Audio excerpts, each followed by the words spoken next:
Next theorem 5 है, यहाँ तक हमारा हो गया था। R be relation from A to B, एक रिलेशन दिया हुआ है ए और ए टू जो है सबसेट है ए के, ठीक है। ए और बी का हमने रिलेशन निकालना है, ए वन ए टू सबसेट है, ए वन का भी रिलेशन बी से होगा, ए टू का भी बी से होगा। तो प्रूव करना है कि अगर ए वन बी का ए टू का सबसेट है तो आर ए वन भी सबसेट होगा आर ए टू का है। मान लो कहते बी जो है बिलोंग कर रहा है आर ए वन को, तो ए किसको बिलोंग करेगा, ए वन को, such that A is relation to B, ठीक है। क्योंकि आर ये बी जो है बिलोंग कर रहा है आर के रिलेशन ए के वन के साथ जो है उसको, ठीक है। तो इसका मतलब जो ए होगा, ए बी ऑर्डर पेयर होगा, उसमें से जो ए होगा वो ए वन का एलिमेंट होगा, ठीक है। तो क्योंकि ए वन ए टू का सबसेट है, इसका मतलब ए टू को भी बिलोंग कर रहा है, इसलिए आर जो है, ठीक है, जो बी है वो आर ए टू के भी रिलेशन में होगा, ठीक है। ये हम सेट थ्योरी में कर चुके हैं सबसेट वाला कॉन्सेप्ट। इसी तरह आर यूनियन ए टू, इसमें हमने ले लेना है कि अगर कोई बी एलिमेंट है जो दोनों के यूनियन में बिलोंग कर रहा है, ठीक है, दोनों की यूनियन मतलब ए की वैल्यू 1 और 2 में है और ए टू 3 और 4 है, तो यूनियन 1 2 3 4 के साथ, चारों एलिमेंट्स के साथ बी का अगर रिलेशन है, तो ए अगर दोनों की यूनियन में है तो ए दोनों में भी होगा, या ए वन में होगा या ए टू में होगा। तो ए वन बिलोंग करेगा ए वन को, ठीक है, ए जो बिलोंग करेगा ए वन को, अगर ए वन को बिलोंग कर रहा है तो बी बिलोंग करेगा आर ए वन को, तो अगर ए टू को बिलोंग कर रहा है तो बी बिलोंग कर जाएगा आर ए टू को। तो या इसमें बिलोंग करेगा या इसमें, तो इस दोनों की यूनियन में ये बिलोंग कर जाएगा। ये सेट थ्योरी का कॉन्सेप्ट है एक्चुअल में, ठीक है। नेक्स्ट है इंटरसेक्शन, इंटरसेक्शन भी इसी तरह और की जगह भी यहाँ पे एंड आ जाएगा, बाकी सारा हमारा सेम रहेगा, ठीक है। ये अगर एग्जाम्पल देख लेना, अगर कोई प्रॉब्लम आएगी तो मुझसे पूछ लेना। नेक्स्ट है थर्ड एग्जाम्पल, ए हमें 1 2 3 4 एलिमेंट दिया हुआ है, एक्स और वाई का रिलेशन है x plus 1 is equal to y, मतलब x y से एक बड़ा है, मतलब 2 1 का लेंगे, 3 2 का लेंगे, 4 3 का लेंगे, 5 4 का लेंगे, इस तरह से ये रिलेशन बनेगा। देखा, 1 2 का, 2 3 का, 3 4 का और 4 5 का, ठीक है, एक्स वाई, ठीक है। जो y है वो x से बड़ा है, तो 1 2 का, 2 3 का, 3 4 का, 4 5 का। x छोटा है तो y उससे एक बड़ा है, x छोटा है तो y उससे एक बड़ा है, x छोटा है तो y उससे एक बड़ा है, एक बड़ा है, इस तरह से। 2 और 4 का या 1 और 3 का नहीं ले सकते क्योंकि एक ही बड़ा है। तो r के साथ रिलेशन अगर हम करेंगे तो इसको 2 बार लिख लेंगे, तो 1 2 2 खत्म है तो 1 और 3 आ जाएगा, फिर 2 3 3 कट गया, 2 और 4 आ गया, नेक्स्ट 3 और 4 4 और 5 4 कट गया, 3 और 5 आ जाएगा, इस तरह से ये आ गया।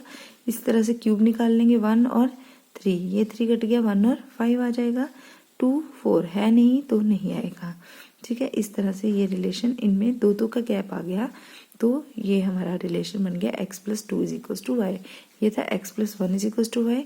इसी तरह कहते हैं आर स्क्वायर ओ करेंगे हम यहाँ पे, आर स्क्वायर का आर क्यूब में आर स्क्वायर वाले का आर के साथ निकालेंगे, 1 और 3, ठीक है।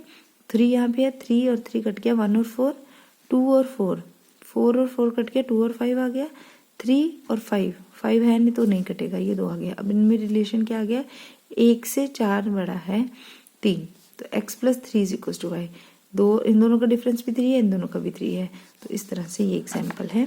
नेक्स्ट एग्जाम्पल है, इसमें भी सिर्फ कंपोजिशन समझाई हुई है, 1 2 3 4, इधर ए के एलिमेंट लिख लिए, B C D, A B C D इसके लिख लिए, एक्स वाई जेड इसके लिख लिए। अब यहाँ पे रिलेशन दिया हुआ है आर ऑफ एस का, तो कहते हैं आर ऑफ एस का एरो के साथ रिलेशन बनाओ।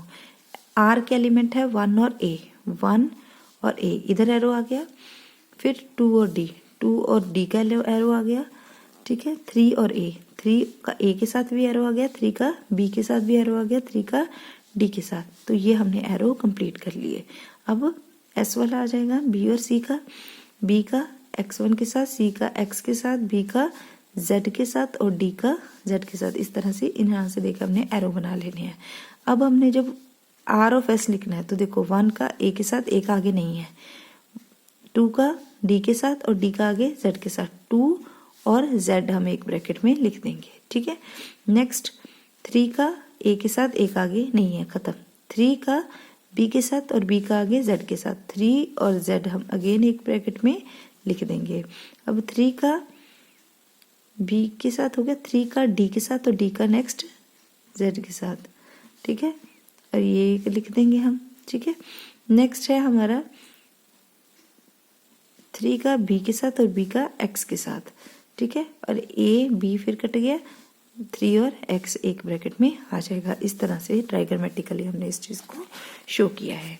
नेक्स्ट आ जाएगा matrix of a relation. Matrix of a relation एक बड़ा ही इजी कंसेप्ट है। इसके साथ वाली भी मैं एक आपको वीडियो ऑनलाइन यूट्यूब की एक वीडियो का थोड़ा सा लिंक सेंड करूंगी, उसको आप देख लेना, थोड़ा सा क्लैरिटी हो जाएगी आपको कि मैट्रिक्स ऑफ रिलेशन है क्या। उसके सारे बेसिक्स आपके वहाँ से क्लियर हो जाएंगे। इसमें एक्चुअल में होगा क्या, हमें ए क्रॉस बी का कोई रिलेशन जैसे हमने पहले किया वैसे ही गिवन होगा। हमने मैट्रिक्स एम आर बनानी है। कैसे बनानी है हमने एम आर मैट्रिक्स, ठीक है। कहते हैं 1 लिखेंगे अगर ए आई बी और ए का रिलेशन में है चीज, 0 लिखेंगे अगर रिलेशन में नहीं है। जैसे कोई ए के एलिमेंट है 1 2 और 3, ठीक है, तो ये 3 क्रॉस 3 की मैट्रिक्स बन जाएगी 1 2 और 3। इस तरह से रो में और कॉलम में हम चीज इसको लिख लेंगे। आर एक रिलेशन में ले लेंगे ए और बी का, 1 का 2 के साथ, 1 का 1 के साथ, 1 का 3 के साथ, 3 का 2 के साथ। इस तरह से मैंने रिलेशन में ये 4 ऑर्डर्ड पेयर लिख लिए। अब देखो यहाँ 1 का 1 के साथ रिलेशन इसमें लाई कर रहा है, तो यहाँ पे मैं 1 लिख दूंगी। अब 1 का 2 के साथ रिलेशन यहाँ पे लाई कर रहा है, यहाँ पे भी मैं 1 लिख दूंगी। 1 का 3 के साथ रिलेशन यहाँ पे लाई कर रहा है, तो यहाँ पे भी मैं 1 लिख दूंगी। 2 का 1 के साथ रिलेशन 2 1 यहाँ पे नहीं है, तो यहाँ पे मैं 0 लिख दूंगी। 2 का 2 के साथ रिलेशन यहाँ पे नहीं है, तो मैं यहाँ पे भी 0 लिख दूंगी। 2 का 3 के साथ रिलेशन यहाँ पे नहीं है, तो मैं यहाँ पे भी 0 लिख दूंगी। अब 3 का 1 के साथ रिलेशन यहाँ पे नहीं है, तो यहाँ पे भी 0। 3 का 2 के साथ रिलेशन है, यस है, तो यहाँ पे 1 आ जाएगा। 3 का 3 के साथ रिलेशन यहाँ पे नहीं है, तो यहाँ पे भी 0। इस तरह से ये बन जाएगी एम आर मैट्रिक्स, ठीक है। रिलेशंस में इस तरह से ये चीज हमारी बन जाएगी, ठीक है। अब देखो एग्जाम्पल है, ये 2 2 2 5 5 6 6 6 है, ठीक है। 2 5 और 6 है, इधर भी 2 5 6 लिख दिया, इधर भी। अब देखो 2 2 है, 2 2 है, 1 आ गया। 2 5 है, 2 5 है, यहाँ पे 1 आ जाएगा। 5 और 6 5 और 6 यहाँ पे 1 आ जाएगा। 6 और 6 6 और 6 यहाँ पे 1 आ जाएगा। बाकी सारा हम क्या लिख देंगे 0। ये हमारी एम आर बन जाएगी, ठीक है। अगर हमें एम आर स्क्वायर करना है तो हम इन दोनों को प्रोडक्ट करके इसका स्क्वायर कर लेंगे। 1 को 1 के साथ, फिर 1 को 0 के साथ 0, फिर 1 को 0 के साथ 0। इस तरह से हम इसका प्रोडक्ट कर लेंगे। तो ये मैं आपको बता देती हूँ कैसे करना है। तो इस तरह से ये हमारा बन जाएगा। फिर हमने यहाँ से रिलेशन आर स्क्वायर निकाल लेना है, एम आर स्क्वायर का, यहाँ से आर स्क्वायर। अब यहाँ पे 1 है, यहाँ पे 1 है, 1 यहाँ पे 1 है, मतलब 2 का 2 के साथ, यहाँ पे भी 1 है, 2 का 5 के साथ, यहाँ पे भी 1 है, यहाँ पे देखो यहाँ पे 1 है 2 का 6 के साथ, ठीक है। ये आ गया। नेक्स्ट 0 0, ये 1 है, मतलब यहाँ पे क्या है 5 और 6 का रिलेशन, ये भी 1 है, 6 और 6 का रिलेशन, आर स्क्वायर में ये रिलेशंस होल्ड कर जाएंगे, ठीक है। तो इस तरह से हमने सेकेंड एग्जाम्पल भी देखते हैं। इस तरह से ए दी हुई है मैट्रिक्स, ए और बी का रिलेशन देखना है हमने। तो कहते ए और बी का रिलेशन ऐसा होगा जहाँ पे ए बी को डिवाइड कर सकता है। तो 1 1 को डिवाइड करता है, 1 2 को भी करता है, 1 3 को भी करता है, 1 4 6 को भी करता है। तो यहाँ पे सब जगह 1 आ जाएगा। 2 1 को डिवाइड नहीं करता क्योंकि 1 छोटा है 2 से और 2 के टेबल में नहीं आता, तो नहीं करता। 2 का 2 से कैंसिल हो जाता है, डिवाइड करता है 1, यस। 3 को भी 2 डिवाइड नहीं करता, 6 को करता है तो 1। 3 1 को डिवाइड नहीं करता, 3 2 को भी नहीं करता, सिर्फ 3 3 को डिवाइड करता है, 6 को 1 1।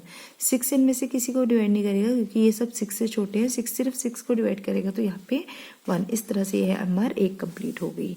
नेक्स्ट है 2 3 5। अगेन हमने 2 3 5 और बी रिलेशन निकाला है 4 6 और 16।